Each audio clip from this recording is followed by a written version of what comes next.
pendidikan itu building karakter itu hal yang penting, dan itu tidak didapatkan mungkin di pendidikan formal di sekolah. Bayangkan hanya berapa jam di sekolah, jam 7 sampai jam berapa, jam 2 nih, berapa jam, nggak bisa. Dan melalui ngaji mungkin bisa didapatkan di pondok, atau tidak mungkin di madin, itu kan ada sentuhan-sentuhan yang tidak didapatkan di bangku formalitas.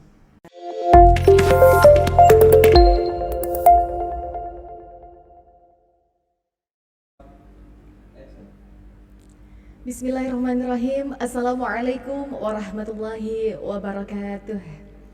Hamdan syukranillah amma ba'du. Bersama saya Nikmatul Lailiyah pada program Ramadan Uswah bersama Gus Gus Media Center PCNU Kabupaten Nganjuk. Puji syukur kehadirat Allah Subhanahu wa taala atas rahmatnya. Salawat dan salam semoga tetap tercurah kepada Rasulullah Muhammad sallallahu alaihi wasallam.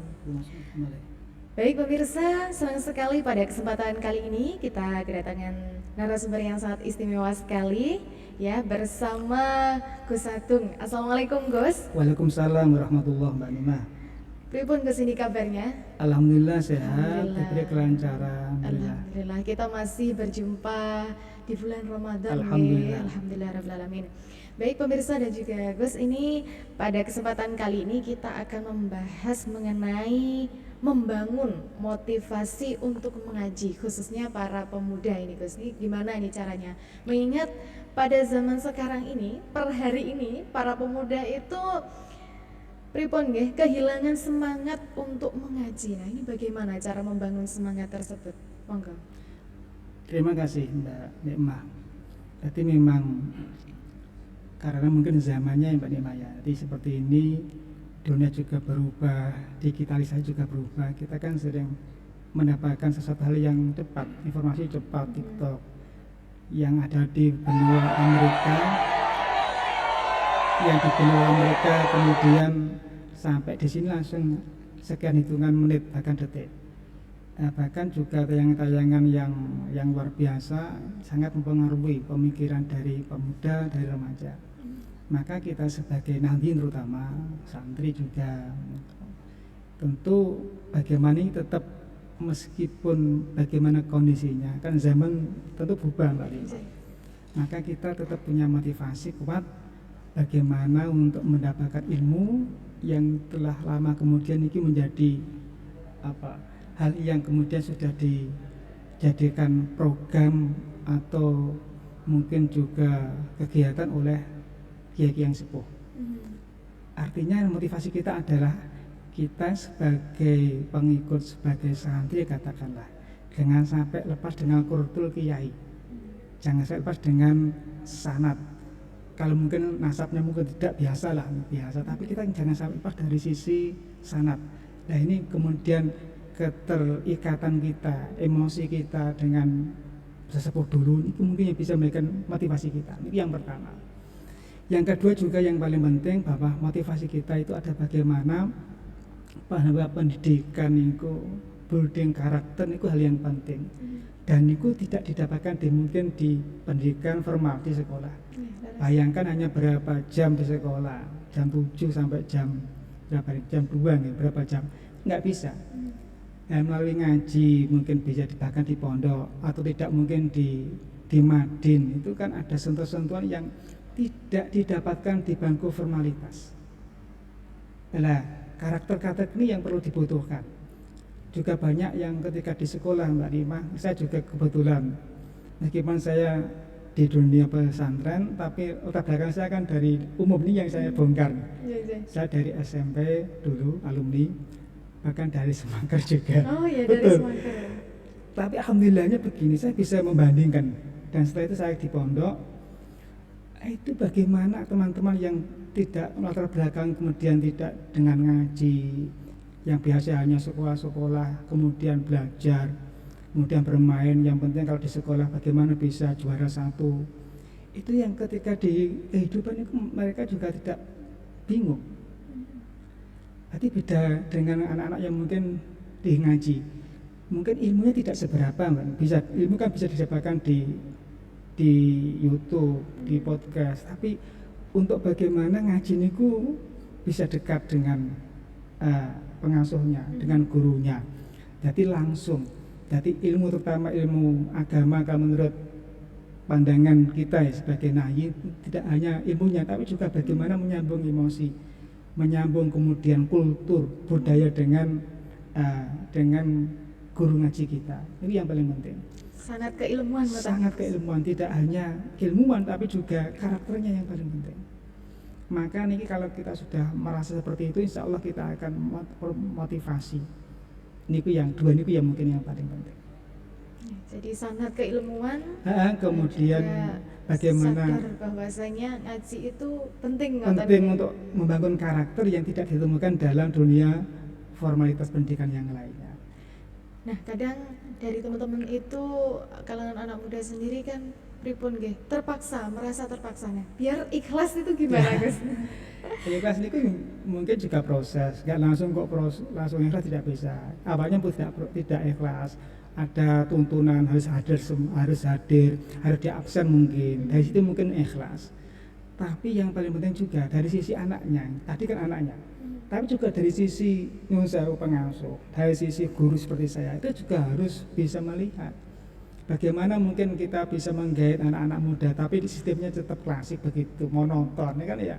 Iya. Kadang anak muda gampang bosan. Betul, kita nggak menyalahkan mereka juga. Gitu, kita juga, saya sendiri sebagai pengajar katakanlah di pondok juga harus berbenah diri bagaimana membuat teknis, trik-trik bagaimana menyenangkan.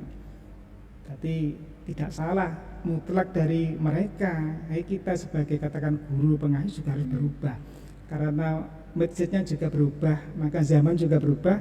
Bagaimana kita mengkaji dengan menyenangkan.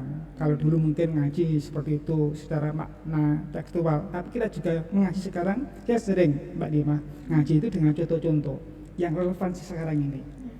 Umpamanya masalah bagaimana kewajiban anak kepada orang tua. Dulu kan seperti itu, sekarang kan bisa dengan konstekstual, dengan tekstual, dengan yang sekarang yang ada.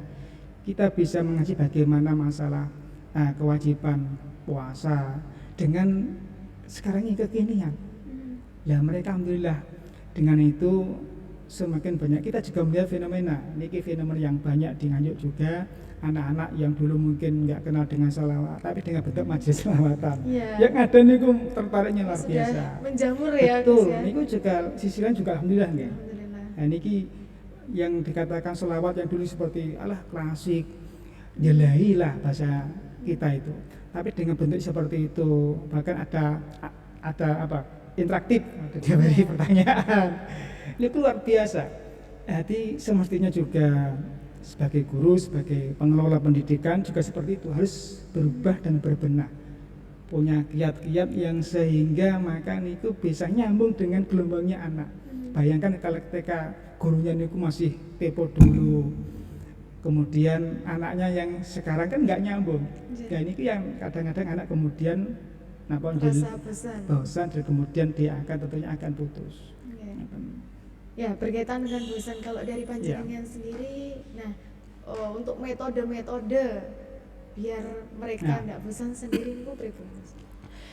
Metode dalam pengajian anak-anak, terutama ketika saya sebagai pengasuh katakanlah, itu pertama kita nggak lepas, tetap kita punya acuan pakem. Acuan pakem apa? Ya ilmu sanad itu harus punya. Bayangkan kalau kita ngaji tidak ilmu kan ngalor ngidul itu bahaya. Ilmu kok tanpa guru kan nasihu syaitan, gurunya kan setan. Nah maka kita harus punya sanad, punya kualitas tentunya. Yang pertama niku. Yang kedua kita juga harus tanggap siapa yang dihadapi. Tidak semua anak niku sama. Ketika kita berbicara dengan anak-anak masalah anak putri tentu berbeda dengan anak perempuan. Ketika anak-anak santri itu adalah anak yang tingkatannya levelnya adalah sanawiyah SMP, berbeda dengan anak-anak yang levelnya adalah aliyah atau SMA. Atau mungkin yang agak sudah yang atas juga berbeda. Maka kita harus tahu apa kira-kira haliah keadaan dari auden, dari santri itu. Kira-kira apa? Ini yang paling pertama, tahu kondisi, tahu keadaan anak dan kejiwaan dari. Bayangkan kalau kita ngomong ngaji terus jam 1 sampai katakan jam setelah isya niku katakan jam 8 sampai jam 10 anak sudah lelah. Kita kok seperti itu tuh, tidak guyon, tidak fokus. Maka perlu kita ada metode untuk memancing mereka dengan guyon, dengan pertanyaan. Niku. Kemudian yang kedua, mengikutkan mereka untuk memahami teknik. Jadi tidak hanya satu wajah satu pihak, tapi juga mereka untuk baca. Cepat dibaca bagaimana? Ya, ada betul. Respon dari mereka. Ada respon. Nanti tidak seperti ngaji yang satu wajah, tapi juga mereka juga dengan cara mungkin disuruh membaca. Yang ini yang kedua, yang ketiga dengan penugasan disuruh untuk meringkas. Kadang-kadang itu ada meringkas, kemudian memberi tugas menyimpulkan. Niku termasuk dalam rangka untuk metode untuk mereka untuk aktif. Kemudian juga ini yang juga tidak kalah penting, memberi wawasan secara utuh, secara global bagaimana manfaat dari ngaji. Kadang anak-anak nggak apa ngaji terus itu untuk opo, gunanya opo, masyarakat nanti bisa untuk apa enggak? Ini yang paling penting. Nah, kita memberi wawasan bahwa ternyata ngaji itu Quran kalau ngaji juga harus dengan tartil bagus.